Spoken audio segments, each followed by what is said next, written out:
welcome back to It's an Inside Job podcast. I'm your host, Jason Lim. Now, this podcast is dedicated to helping you to help yourself and others to become more mentally and emotionally resilient so you can be better at bouncing back from life's inevitable setbacks. Now, on It's an Inside Job, we decode the science and stories of resilience into practical advice, skills, and strategies that you can use to impact your life and those around you. Now, with that said, let's slip into the stream.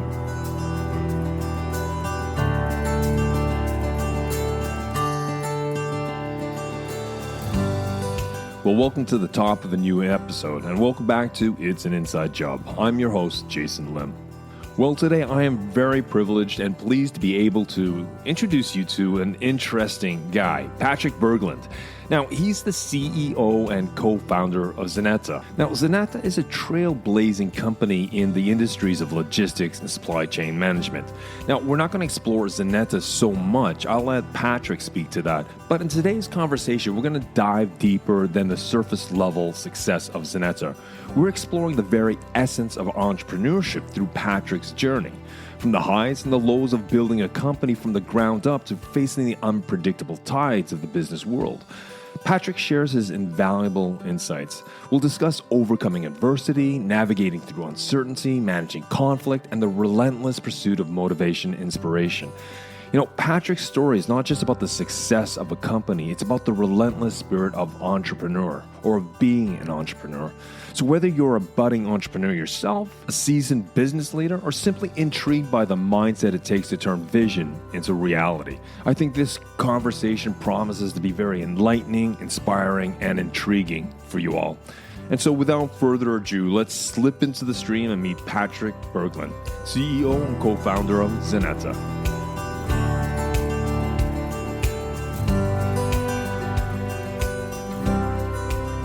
Thank you, Jason. It's an honor to be here. I was wondering if we could maybe kick off the conversation by you introducing who you are and what you're about and what you do. Cool. Yeah, absolutely. So my name's Patrick Berglund, and I'm a founder of Xeneta. I'm also father of two girls. Just want to put that in. So it's more than just business in life. But my background is from transportation and logistics, supply chain. And 11 years ago, I started a company called Xeneta. And the basic principle of Xeneta is it's built to solve a couple of problems in shipping primarily, right? So air freight and ocean freight is what we're targeting. And these are industries that collectively move more than 70% of global trade.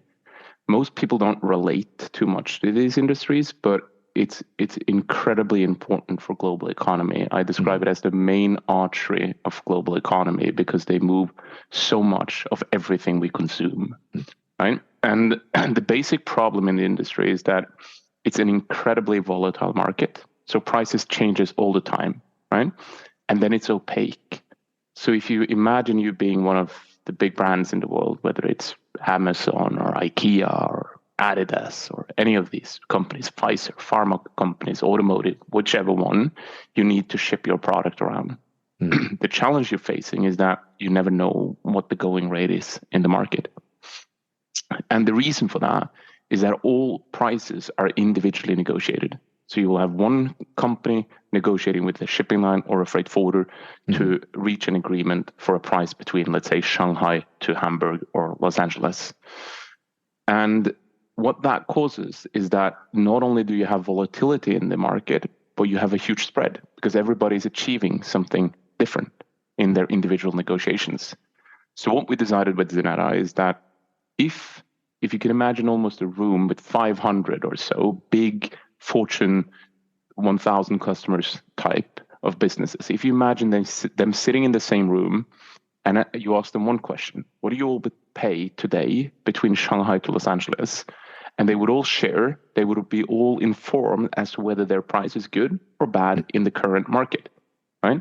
So what I find interesting is that we chose a crowdsourcing principle in a business-to-business world where we managed to get proprietary data at scale enough that you fill the room with enough participants so that you statistically can say, as per today, this is the average, this is the high, this is the low, and then they get to see themselves within that market.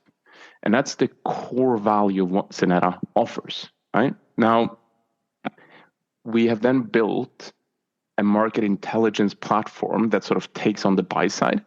But we always knew that if we could get enough buy side to go into negotiations leveraging our market data, then that would shift information asymmetry between the buyers and sellers in favor of the buyers, which indirectly would force the sell side to also join in order to balance that information asymmetry, right?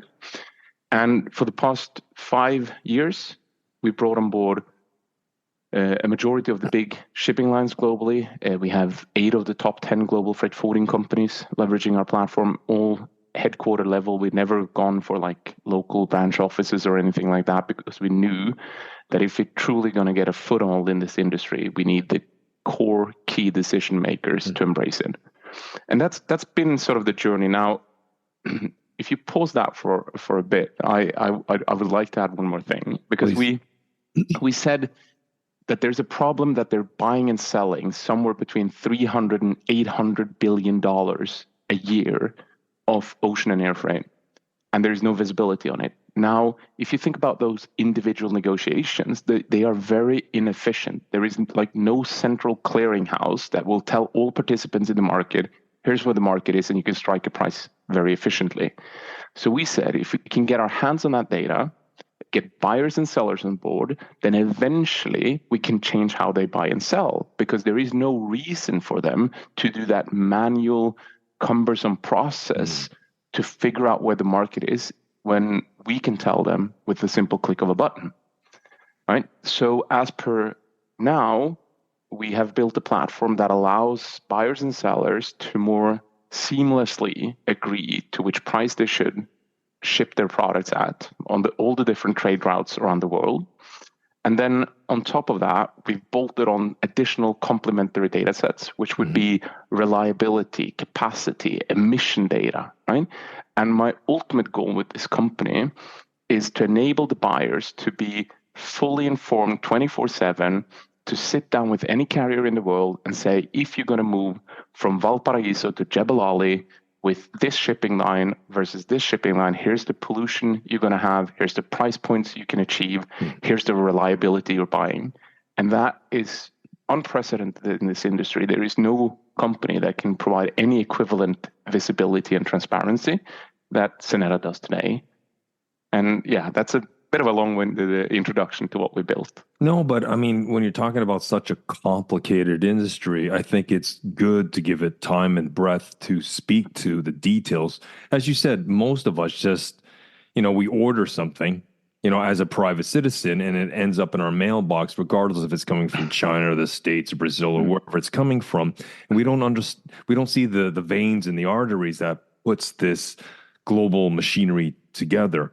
And so that's why I think it's so fascinating to be able to have a conversation with you today, Patrick, because I'd like to explore 2 things. Obviously, it's the foundation and the road to build Zenetta, but it's also sort of the entrepreneurial mindset, the challenges and the adversities and the triumphs that you and the company have made small or big that I'd like to explore today, to understand how you created, or how your team, how your company created together a very resilient presence on this marketplace, because I'm sure you didn't make a lot of friends putting all this together along the way, and that you had your trials and your tribulations. I'm just a little side to it. I was just wondering, Zenetta, where'd you come up with that name? And does it mean something specific? Is it a combination of words or what have you? Yeah, that's a good question. I always wish and dreamed I had a really compelling story behind the name. Okay. but when we kicked it off and we called it the crateindex.com to begin with, and we realized that that sounds sexy. Yeah. There was a much bigger demand for this than we sort of anticipated. So we realized we needed like a brand name. And then we wanted a .com domain that was short. And if you start looking for that in this modern day and age, everything is taken, right? So at some point, we just stumbled across Xerox, if you're familiar with the copy machines and the brand. And I thought about it. They pulled off two X's in a name, and for some reason I found it somewhat powerful. So we started searching for .com domains with X to begin with, because it was more availability. And that's the that I'm sure, story. Yeah, that's the boring story xylophone.com. behind it. Yeah. Yeah. Okay. So that's interesting. I just it was more of a curiosity. It's a little side note I was just curious about. I was wondering, maybe you could speak a little to, you've had the insight, you've built the company, and you've kind of you've been climbing this hill to where you guys are.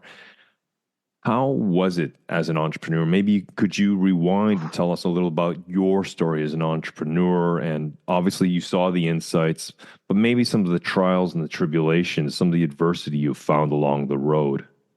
Yeah, I mean, I usually share internally that it's been like a long journey of doing things you had no idea about how it should be done. And I'm a first-time entrepreneur on a VC-backed journey. I've done one company before, which was like brick by brick, right? So it's very, very different. And we had 4 years of zero revenue, right? Because if you go back to that analogy of people sitting in the room and sharing their prices to be more informed, you actually start off with 0 companies in that room. So the first one you go to, you tell them, hey, I want to build this thing.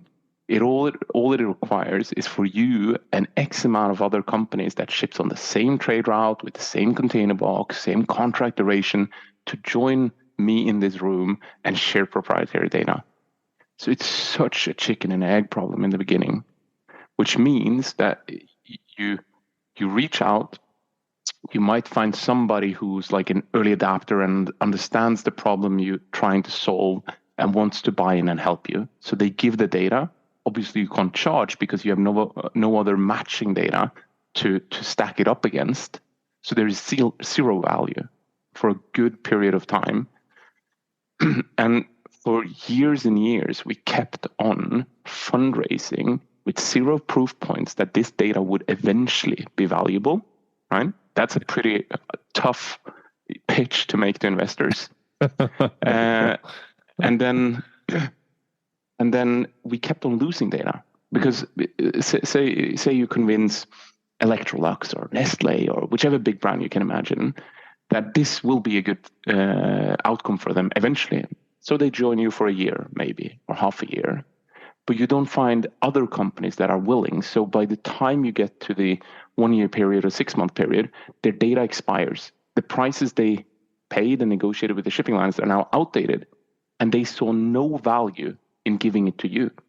So they don't want to give it again, right? Because it's, again, confidential, sensitive data. And those 4, I would say, years to begin with, they were just grueling. And I remember, plenty of conversations with my co-founder where we would leave the office, go to like a cafe or somewhere to sit in a park and just like bitch and complain, to be honest. Like, this is never going to work.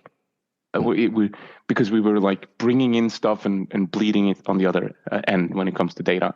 And then you needed that data because that fits the narrative towards investors as to, hey, look at the data is growing. More and more companies are willing to give this data. At some point, we're going to turn the key and charge a subscription, right?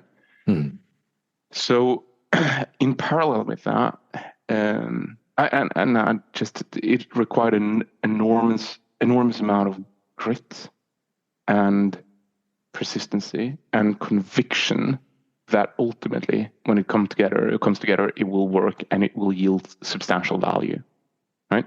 Now, my experience from being on sort of the buy and sell side of the industry, from that, I knew how I theoretically would leverage this data if I could get my hand on it. That's why I could have a pretty compelling story to the big brands, right? Because I could explain to them, if I get enough of this, I would use it to set your budgets. I would use it to assess the risk in your supply chains, and I would use it as leverage when I negotiate the right deals. And if they buy from, let's say, $10 million a year to $1 billion a year, then that, if you can optimize that with 10, 20, 30, 40%, depending on the market condition, it's a huge amount of money, right?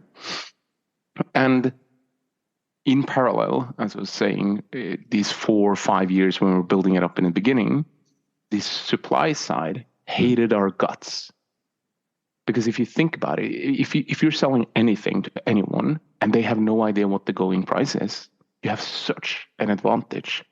So the idea of the market becoming transparent, easy to navigate for their customers, was not something they were pleased about. So we've had some of the biggest shipping lines in the world threatening with lawsuits. We've had the forwarders the same, the freight forwarding companies. And the beautiful thing, which I understood pretty early on, is that we could tell the shipping lines and the freight forwarders that if you don't want us to have this data, you got to go to your biggest and most important clients globally, and you got to tell them that they can't put the pricing contracts into Zenera.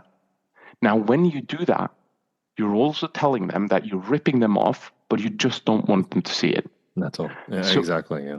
So we managed to sort of play around these core stakeholders and convince them, ultimately, as per today, to more or less all join. And I've always said internally, they all will join. This makes no sense to stand on the outside. You're losing out so much, and the opportunity to create efficiencies, do more data-driven decisions for companies of this stature, just is connected and associated with so much money and win. So yeah, as per today, it's coming together very nicely. It's very sticky. We're not bleeding out the ones who comes in anymore, and we built an entirely different product and offering.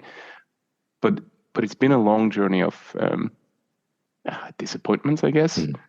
And I always thought about it as one no is closer to a yes at some point, right? And you just got to keep on grinding it, and then refine the approach that you're taking and learn from the no's to increase the amount of yeses that you're getting for every no. Yeah, because I think that's what I want to get into. I want to get to the DNA of your thinking, because I can understand the first 12, 24 months, you're hit with adversity, you're hit with challenges, but you're thinking that's the short term and you keep going. But then you hit the third year, then you hit the fourth year. But obviously, you've got maybe small successes along the way. I'd like to return to that park bench where you and your business partner are venting and you're whinging and you're complaining about the difficulties, which is completely normal mindset. And as you said, you were driven by a compelling story to tell to the clients, to your customers, and that kept you going. I was wondering, when we get into a negative mindset, we can tell ourselves stories that can actually tank us, that can actually sink us and derail us. What was the compelling story you told yourself? I know you said for every no, there's a possibility to get closer to the yes.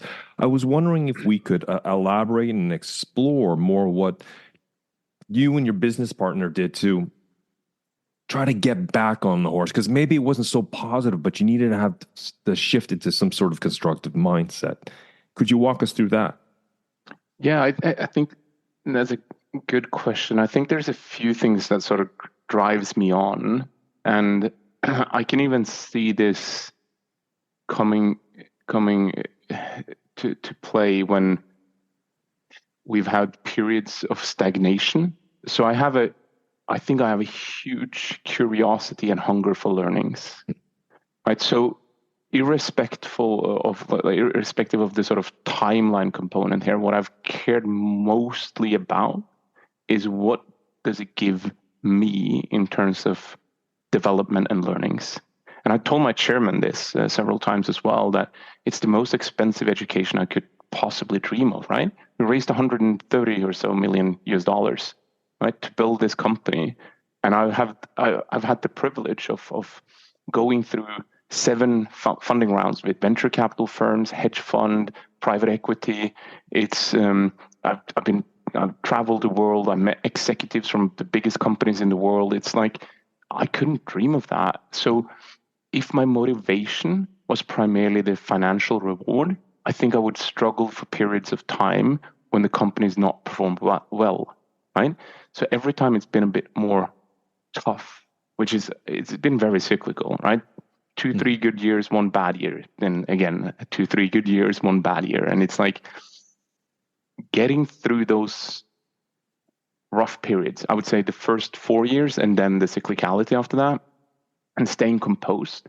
It's helped a lot for me to focus on, okay, but what did I learn? What did I develop? And then, like an example today, we have our annual kickoff. It's digital this time in January, and then in person next week. But today it's digital, and one of the things I'm going to focus on is what have we achieved over the past 6-ish years. And when you do take a step back and you look at what we've accomplished, then that fuels me a lot as well. Like, we started doing our what we call the Zenera Customer Summit 7 years ago, I think. And I started looking back at photos. That the first one was like an audience of 40 people, right? And now, last year, we had more than 500 people flying into Amsterdam from the biggest companies in the world, from the US, from all continents, into Amsterdam, where we hosted this, where we had the CEO of Hapag-Lloyd doing a keynote, which is the 4th biggest shipping line in the world. We're talking about the ones who hated our guts, who's now accepting our invitation, showing up in person, on stage, with their name behind it, the sort of biggest influencers in this industry, and it's mesmerizing to me to see that position. Like now with the Suez Canal situation, we're in Reuters, Bloomberg, CNBC, BBC, Financial Times. Just for the past 2 weeks, every day in mainstream media, my chief analyst is directly transferred on Arabic TV as he shows up in the newsroom. It's that sort of like position within our, what I would call a gigantic niche, that makes me convinced that we're moving in the right direction. So I try to sort of look past these sort of shorter term hurdles and mistakes, because we make mistakes all the time. All I care about is not making the same mistakes again, right? So what did we learn from it? How quickly did we react? And what did we change, right? And going from 22 to 23, we had a great example where we spent like 6 months readjusting our messaging and way of selling, because through COVID, the market skyrocketed, 800-900% up in terms of prices for a container box from Shanghai to Hamburg. Insane budget increases for our customers. Now, as that dropped off from 22 to 23, we didn't adjust how we sold and went to market. It took us months and quarters, and we lost out a massive opportunity. Now with the Red Sea, we've adjusted in 2 weeks. And on Wednesday yesterday, I told my team, this is exactly what I care about. I don't care that we spent 2-3 quarters and what it cost us. That was a huge mistake. But now we're showing that we learned from it. Next thing I want to see is us adjusting in days, right? And that's the way I try to focus and not be sort of worn down and bogged down about the mistakes and challenges that we're constantly sort of finding ourselves trying to solve. Yeah, because what I like about what you're telling me is very pragmatic, because back on that park bench, back in that cafe, when things weren't going as well. Now with hindsight, you see the red thread and all the right choices and the wrong choices and how you adapted to those wrong choices to make better decisions along the way. But back in, well, whatever, those 4 or 5 years you guys were struggling, you had no crystal ball. As you said at the top of this conversation, everything was uncertain. Everything was a new step. We didn't, it was completely an unmapped territory. And so what I heard was, it was not so much maybe a compelling story you told yourself, but a compelling question to help you focus. And as you said, it's such an expensive education. It's given me such deep learning and insights into how to grow things. And you could never learn this in a university. And I really like the way you created a compelling question, because in a sense, when I used to work, it's reframing.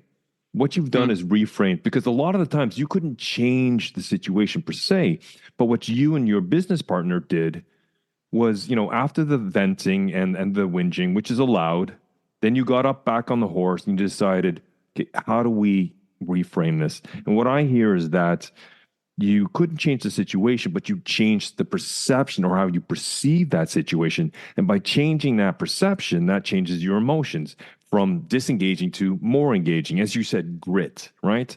And then obviously that leads to action. And there's only two actions, as we said, engaging, disengaging. And this compelled you forward. And I really like that because what I also heard you say, especially with this the sort of the Zanetta summit you have, and where you have the traditional way of looking back, but in this case, it'll be all over the last 6 years. I think that's also very good to celebrate the wins, but understanding those wins did not come easily. It took effort and investment and mindset to do this, because I think that is so important. Because a lot of us, a lot of the times, are constantly looking forward, which is healthy, but looking forward, that's like an unpainted canvas. Those are things that have yet to come to fruition. But what I also hear what you and your organization do, Patrick, is that you look over your shoulder and you see the road that you've walked, that hard, tumultuous road, but nobody can take that away from you because those are facts. Those are things that are etched in stone. And sometimes that, when we're facing a tough future, that we can't see our way forward, just to know that we've walked that hard road and that we've learned and we've gained insights can create, as for you, a compelling question, or maybe it's a compelling narrative to move us forward. I just wanted to encapsulate that because I think that's the nuts and bolts of what I like to get in this podcast, is talking to men and women of your caliber and to understand the DNA of their mindset and how they come through adversity. Yeah, it's a good point. And I think it's a difference of sort of being stuck in the past and looking back to see whether you actually achieved something. Even if you failed, even if last year was like a long string of failures, you'll most likely, that's very rare to happen, right? If you do enough stuff, if you work hard enough, you'll find some things that you actually achieved and did well. But I think it's worthwhile thinking about two things: all the stuff that went well, but all the stuff that you tried. Because my hypothesis is, I'm not alone thinking this way, but if you can try as many things as possible, as fast as possible, then the odds of succeeding increases, right? But if I put all my bets on like one thing for 2024 and we don't succeed and that's it, then I'm at huge risk. So breaking it down into like 100 things we're going to do as an organization, but all tied to our sort of bigger vision and longer term aspirations, then that allows us to quickly churn through a lot of failures before you hit something that works. And most processes is like this. Now, obviously, one caveat that I want to mention is that with time and with growth and size of the business, we've also been able to attract completely different people, right?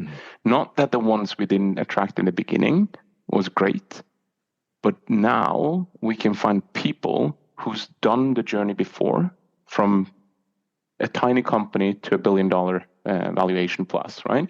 We can attract people who comes from the biggest tech organizations, whether it's Google, Facebook, Amazon, and so forth, right?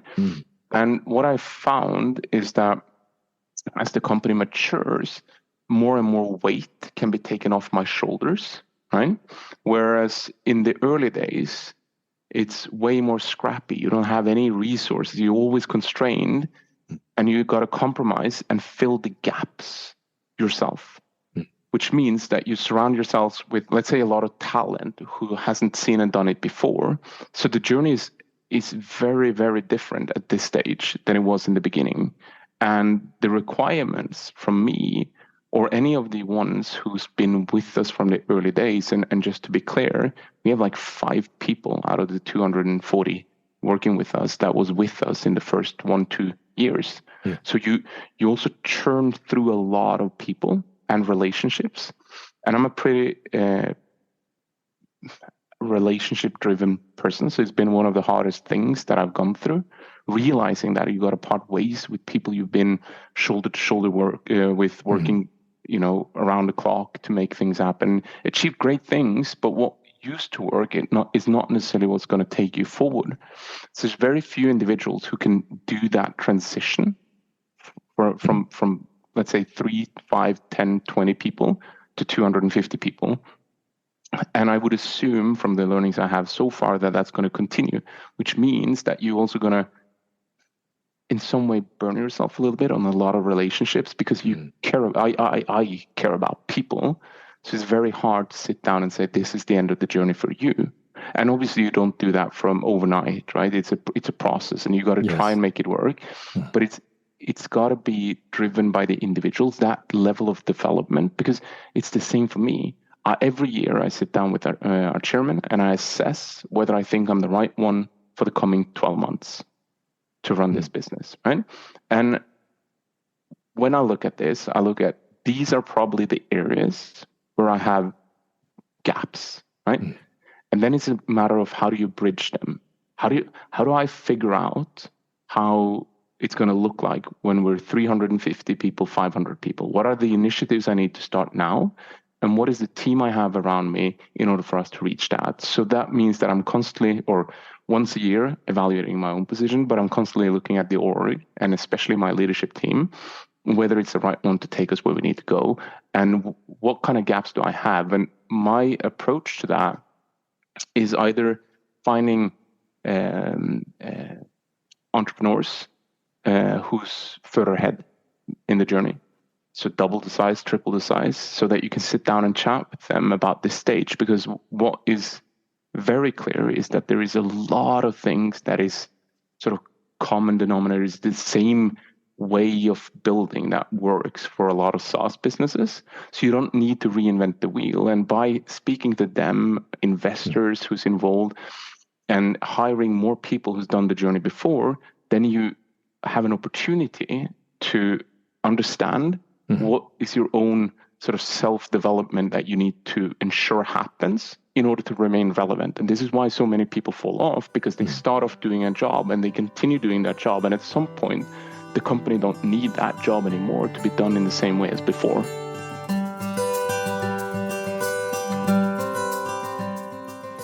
In the first part of our conversation, Patrick shares his journey through the early challenges of founding Zenetta, emphasizing a period of 4 years without revenue.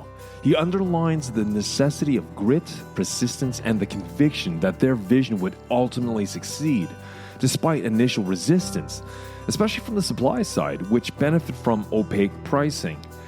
You know, Patrick's motivation was fueled by a hunger for learning, seeing every challenge as an opportunity for growth, and likening the journey to the most valuable education he could imagine. He navigated this path by consistently asking 3 critical questions. What did we learn from our mistakes? How quickly did we react? And what did we change? You know, this reflective approach helped him and his team to learn to adapt and stay focused on progress, viewing every setback as a step forward. We all face trials and tribulations in our private and professional lives. The question is, can we take on board maybe these 3 questions that Patrick asked himself and his team? And this will allow us to be more reflective, resilient, and robust moving forward through our own challenges. So now let's slip back into the stream with part 2 with my fascinating conversation with Patrick Berglund.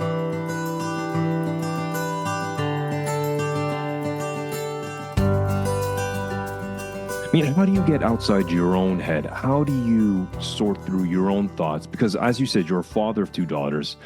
Obviously, you're running a huge business, a very complicated, with a lot of moving parts kind of business. You know, you've got your health, you've got your social life and such. But how do you sort through your own emotions and sort through your own head with such a complicated, I'm assuming a complicated life with a lot of moving parts? Yeah, it's a great question. So not that I'm trying to push my services on you. For different periods of times, I've done different things, just to be clear. Yeah. Right? If I focus on the last 6 months, I found a new coach, psychiatrist that I regularly speak with. I have had different sort of sparring partners for different stages and different also in some way. But quite often I can find myself meeting somebody who's very interesting and very relevant for a period of time. And I think I've been good at sort of exchanging them, switching them out so that I have something, and no ill intentions, right? But at some point you sort of extracted a lot, and the additional gain is more nominal than in the beginning. But the coach has been phenomenal, or a psychiatrist, and we worked on simple things like defining your dream sort of every day. Like, how does it look like? Because with the amount of work, I must admit, I've worked a lot more than what is, I would say, normal working life, right? And how do you still reserve some time to spend with family, but also being mentally with them when you're with them? Yeah, and it's been a huge challenge. It's taken me many years. I'm not there yet, even. Right? I still have a lot to improve, but I've done anything from pragmatic stuff like, I have a smartphone at home in the weekends, Saturday. I put up like a dumb phone. I have like one of those old Nokias, and I put it away. Otherwise, I'm constantly on, right? So do those kind of like strict boundaries as to like how you behave and treat your spare time relative to work time. Then for many years, I always just worked a little bit harder to get stuff done. Now my mantra is a little bit less. Not because I don't want to work a lot, but the switching of the mantra to a little bit less forces me to prioritize a little bit harder, right? And then I've never, since we started, never gotten through my to-do list. So what my chairman told me early on is like, you'll never get through it. Your main responsibility is to constantly sort it, so that on the top of the list, you have the most critical stuff and the rest will burn. And you will need to live with everything that's constantly burning and the disappointment of that, right? Because you simply cannot get through it. And then one final thing is another sort of analogy I like to think about is I always sort of thought about Zenera as a vessel with so many holes in it. And you are, as a founder who's so deeply involved, you're aware of all the holes. And when you step back and look at it, you can either panic or you can decide which ones are the biggest holes, who's taking in the most water, which if I plug them will move faster. And then I go back, take a new look at it and assess the holes again. So yeah, it's a bit of a stretched answer, but no, but it's very specific, because what I hear is a man who is not searching for balance, because I think balance is just a complete misnomer. It doesn't capture what we're trying to do in complex lives. And I think an entrepreneur such as yourself and some of the entrepreneurs that listen to this, I think it's about integration. And it's, as you said, creating boundaries and understanding that, today, this Tuesday, I have to work 12 hours on the business. But tomorrow, I spend time with my girls, seeing them in gymnastics or soccer, and I'm fully present with a Nokia flip phone, a dumb phone, as you said. And it's finding this integration and then being okay, coming to peace with that. And that sounds, as you said, you're part of your mantra, maybe part of your personal philosophy. And I guess you've had to learn this. As you said, you're not fully there. You're an iterative process. And as you go along, you learn and you gain insights, just like you have with building the business. It's also about understanding how to integrate your private and professional spheres of your life in a way. Is this what I understand you're saying? Yeah, I would actually add one more thing that I've learned is that I've become much more critical as to what gives and what steals energy, because I figured out it's not the amount of hours, it's what I do, what I'm involved in. And this is also one of the things I discussed with my coach recently. It's like, how do you optimize your time so that you're as energized as you can, because ultimately that's beneficial for Zenera. And that means that for everything else, I should do as little as I possibly can and distribute that and give that away to others. And this is a little bit what I meant about finding the right team around you so you can take off the weights from your shoulder, because that has allowed me to do things I'm also good at, right? So that it sort of creates a cycle where you get more energized, you feel more fulfilled because you're doing stuff that you're mastering and obviously stuff that I think is very important for the business as well. it's almost like when I described my calendar a while back, it was like I complained about it. And we agreed that the goal is going to be to have a calendar that you're excited about and look forward to. And that means that if you prioritize correctly and with the mantra of doing a little less, then you got to be even more strict of what you put in there.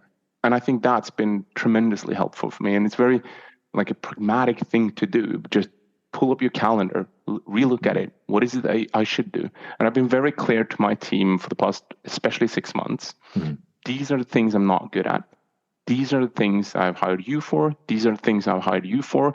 You'll carry that. You make all the decisions. Don't bother me with it. If you need somebody to spar with, I'll chat with you. Otherwise, I'm going to go and focus on these things. What is very interesting is when you gave the analogy of, Zenata being a boat, and a boat has some holes, and it's a patch-up job. And in a sense, there's an English word it's called triage. It's like, when soldiers get injured and the doctors have to deal with it. Sometimes they have to look at the most serious wounds first and treat those, while the smaller ones just have to really just have to wait, or they're able to survive for a time. And so that's what I hear you doing. You need to be actually self-aware. You need to be able to articulate, okay, what are the biggest holes and why do I need to deal with that? And then you said, then I have to, or your chairman suggested, you have to be at peace with that. Some things are just going to have to burn or fill up a little bit with water. And I think that comes back down to a very eloquent word in English called equanimity. It's understanding that you are not able to deal with everything, that you need to find some sort of collectedness or calmness in the uncertainty. There are going to be fires that burn, but they will burn at maybe a slower rate, and you have to put out this fire first.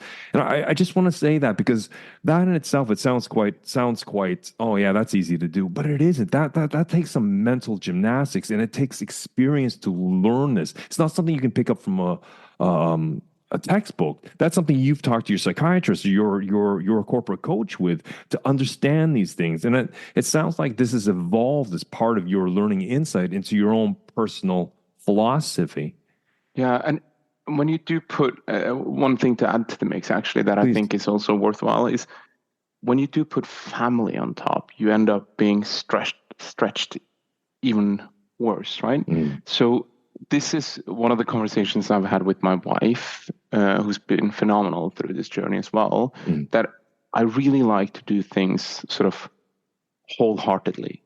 I know that I can put in 100% of what's required in order to do something. That's like the self-belief, right? Sure. And then whether I'm great at it or not can be discussed. But when I got family, I realized that there isn't enough hours in the day where they are awake and I'm awake, and so she told me, you'll do 80% of what you would dream of doing on both arenas, right?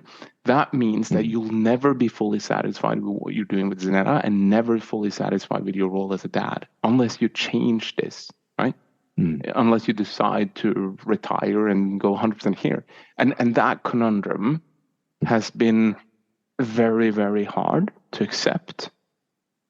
But I think, because obviously if I can cut off family and just do Zenetta with no other focus, I would do even better, arguably, right? You can debate whether it would be mentally sound in the long run, but accepting that there's you got to bite on this and accept that you cannot possibly do 100% here and 100% here in terms of your own ambitions, right? And that's hard. So then finally, social life. My social life sucks. It's it exists, but that's where I've paid the biggest price by far. I trimmed down to a few friends that truly matters to me. And that's been great. And it works for me. I'm very confident that that's what I want to do.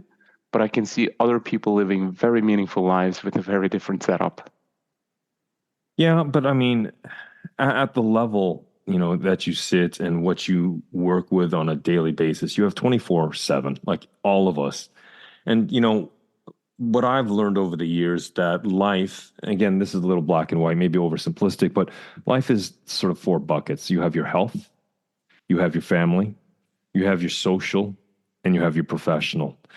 And for most people who have very, very complicated lives, such as yourself, as an example, usually we can choose three of those four buckets, and we need to be able to prioritize. Of course, if you're a good father and a good husband, one of those buckets is going to be your family, because by giving to your family, in a sense, that you feel a sense of contribution, you feel a togetherness. And then obviously you need to take care of your health physically and mentally in order to be there for the family, for the business. And the third bucket in your case is the professional life. Yeah. And so sometimes, and that's what I mean by we need to have integrations. We need to be good with trade-offs. Working with so many different professionals over so long, I've seen this play out time and time again. It's almost like these hard learned traditional ways of thinking. These are core things that sometimes we need to be able to do. And as you said, your business, it's also your brainchild, right? It's almost like your third child per se, right? And maybe, what I'm saying, because you want to dedicate time. You want to see Zanetta grow and prosper and develop and become something healthy, something that adds to the social fabric of this community, right? So I can see that. So I just really like to do that. But as you said, it's been, my question is, what kind of mental gymnastics or acrobatics did you have to make to accept that maybe my social life I have to, dampen down the temperature there, and I have to focus on these other three spheres that we've been talking about? I mean, you said that was difficult and a challenge for you to accept. Can I ask you more nuts and bolts? What do you say to yourself? It's about picking what you think is most important for you personally, deep inside. Seriously, ultimately, it's you. I wouldn't do this if I constantly sort of yearn for something else, right? And that's what I knew, that to me, this opportunity is so exciting, so fulfilling, so educational, that I want to go on this journey and I want to try it out. And that comes with the price of X, Y, and Z. Now, in order to minimize X, Y, and Z, I'm going to pick some of it, right? So I don't feel necessarily alone entirely, right? And then I think I also deliberately decided to invest enough time in family and my wife that is, and this is how I describe it to her. It's like, that's my platform. And then when I go out and spread my wings and do the stuff that I'm excited about, that's primarily Zanetta. Every once in a while, really, I'll do some social stuff to stay in touch with those few friends that I genuinely deeply care about. Mm-hmm. And then it's so that's purely a prioritization thing in terms of what fuels you the most. And I think also another point I'd just like to address is that, the successful entrepreneurs that I've talked to, men and women, a lot of the times their success comes back down to having the support at home, their wife or their husband. It's not always an easy road, but they are there. They have their six. They have their back. They feel that support. So when they have to make that trade-off where tell their significant other, this Thursday I have to be 110% dedicated to the job, but that they are able to share their expectations and clarify their expectations. And their wife or husband says, you do what you got to do. I'll take care of the kids or the dog or the cat or whatever it is, the house. But then there's this sort of give and take, right? And so if you have this sweet balance, if you have this integration at home where you can play on each other and support each other, I found that a lot of that is the fuel that can create that equanimity for people to deal with complex lives. So I just want to say kudos to your wife, even though I don't know her. Yeah, listen, but it hasn't been easy. She's a very ambitious person as well, and the sacrifices she has needed to make hasn't come lightly for neither her nor me, right? And the added response, you collectively decide to get kids, right? And my father ran a business as well, and he worked, back when it was no opportunity to work remotely, right? So he was just gone, right? And I never wanted that for me, my kids, nor my wife, right? So personally, putting that pressure on somebody else who have their own aspirations, who's doing great where in their profession, to take the additional burden of controlling more at home because I'm traveling. Like January is Zurich, Marbella, Hamburg, um, uh, and one more, Paris, and then comes February, right? And it's month after month after month, year after year, and that amount of additional strain on one individual in that relationship where it's supposed to be a common decision to get those kids is pretty hard. So it's been some deep conversations as to, do we really want this as a family, right? But then on the other side, it's been this phenomenal experiences. When we opened up the New York office in 2016, we took both kids and me and went for 3 months to live in Manhattan, right? So we've gotten so many of these experiences that most people don't get, right? Also together. So yeah, but it's still something that, I think going from 30 to 40 has been a massive eye opener for me in so many ways as to how short and how long life is, right? Because when I was in the early 30s, I felt everything needs to be done now immediately and with such a rush. Then when I got to like 35, 40, I think both my wife and me became also way more patient, realizing that if you want, you can work to maybe probably 70 years old.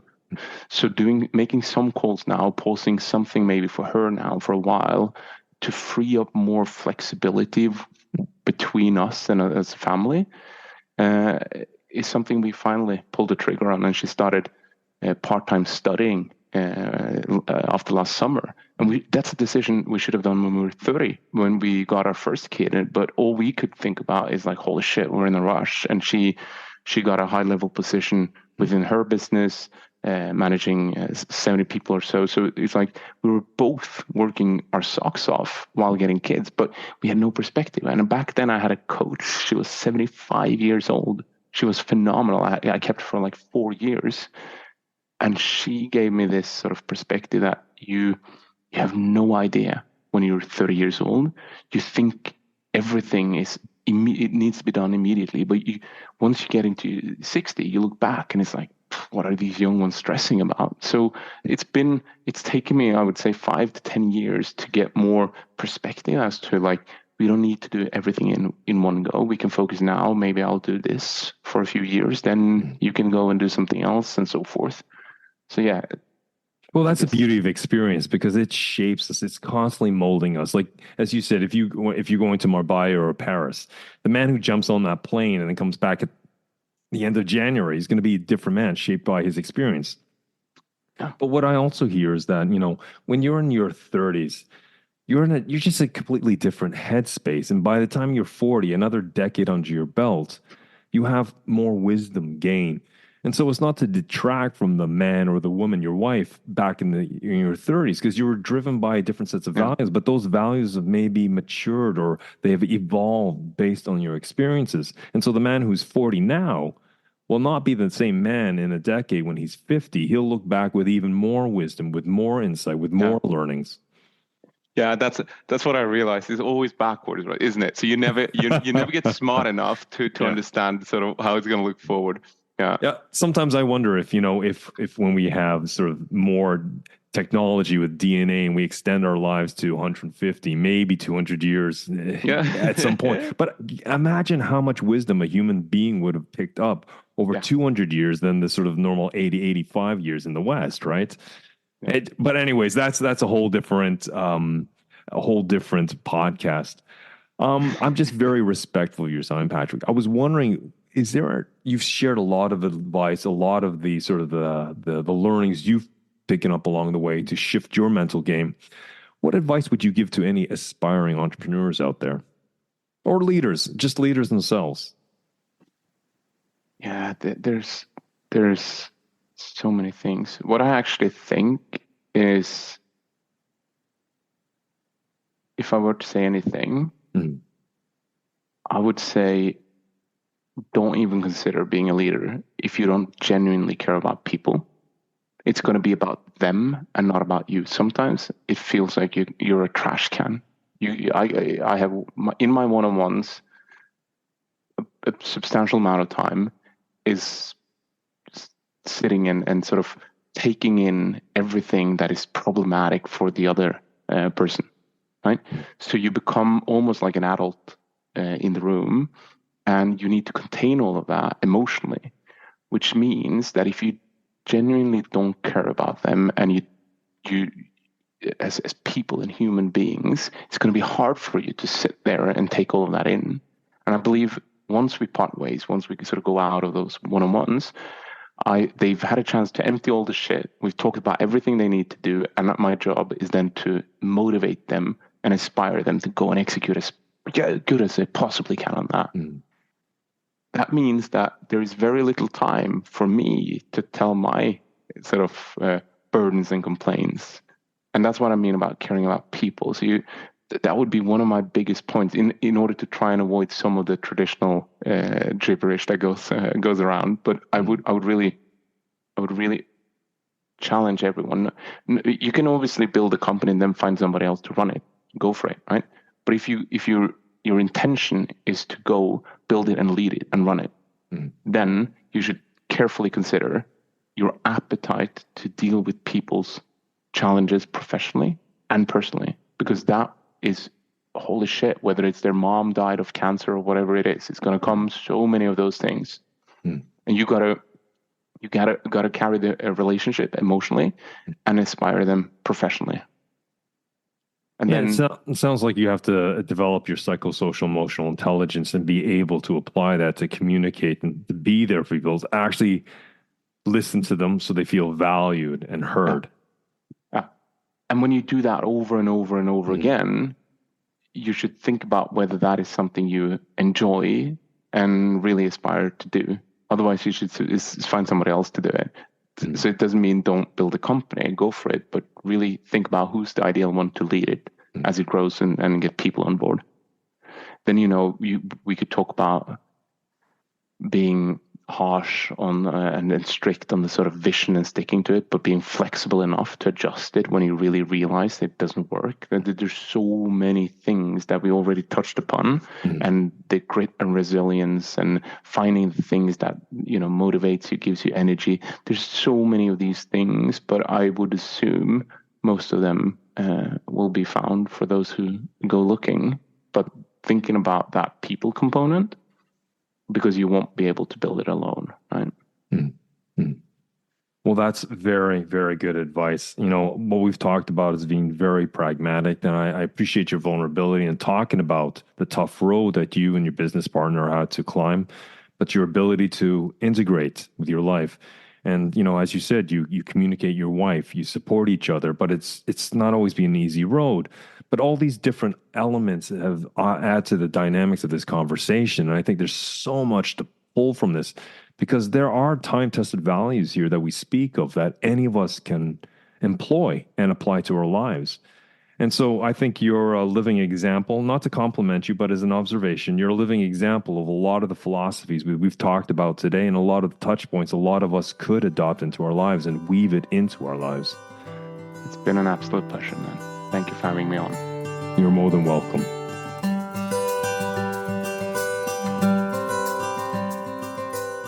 As we wrap up today's brilliant conversation with Patrick Berglund, we've traversed the landscape of entrepreneurship, from the challenges and the learning curves to the personal strategies that sustain growth and balance. Patrick credits much of his personal management to having an external coach who created a space for reflection and fresh perspective on challenges.